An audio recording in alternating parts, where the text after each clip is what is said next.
पावसानं भिजलं. मग त्या झाडावर एक चिमणी बसेल होती सुगरण.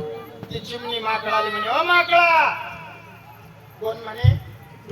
चिमणी. कोणाला म्हणे? माकडा. उन्हाळा भर फिरला, एक तारीख खाली नाही. सकाळी चोपड्याला होता, आता 9 घरे पांढरीत आला, हे झाल्यावर हराळले गेला. ते चिमणी म्हणे माकडा, हो माकडा. हो म्हणत बाबा, जीवाचं कसं काही सांगू काय. हो 14 वर्षाचं पोरगा आहे माय. मी खानदेशातून काला करून उपाशी निघलो. मा भावान त्याला सांगलं. नांदुरा बस स्टँड वर येऊन उभं राहिलं. डब्यामध्ये खिचडी खाल्ली. म्हणे बाबा मी डबा घेऊन येतो. 25 किलोमीटर एसटी ना आला. 6वीत आहे, रस्त्यावर उभा राहिला डबा घेऊन. तो काही वाटते साधू लोकांची लयच मजा आहे. बापू हो, दिसते तसं नसते रे.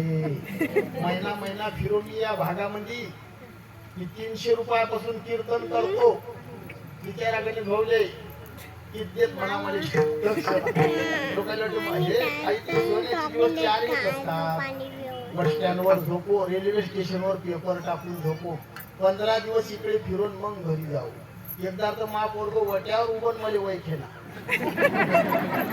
घरीच ना जाऊ ना, त्याला दुरून दिसलो. तो कधी माव बोला सांगू मी बाप आहे. तो कधी बोला त्याची माझ्या घरातून म्हणे, कोणता बुवा आला रे? म्हणे नारळावाला. आम्हाला कोणी चिपू नाही देत आई, सफरचंद नाही, गाडी नाही. कोणी गावले नारळ नारळ नारळ अशी जमा होईल असतात. हे कार्यकर्ते बी बरोबर त्यातले बिन पाण्याचे. 2.5 पोते झाले आई माघारी नारळाचे. हिवाळा लागला. आम्ही दोघं नवरा बायको खोळ्याने बसलो. रट्टा मारला, दही बुक्का दही काही नारळ सुद्धा निघेला तरी काय होत. लक्ष देऊन ऐका, पटकन सांगतो.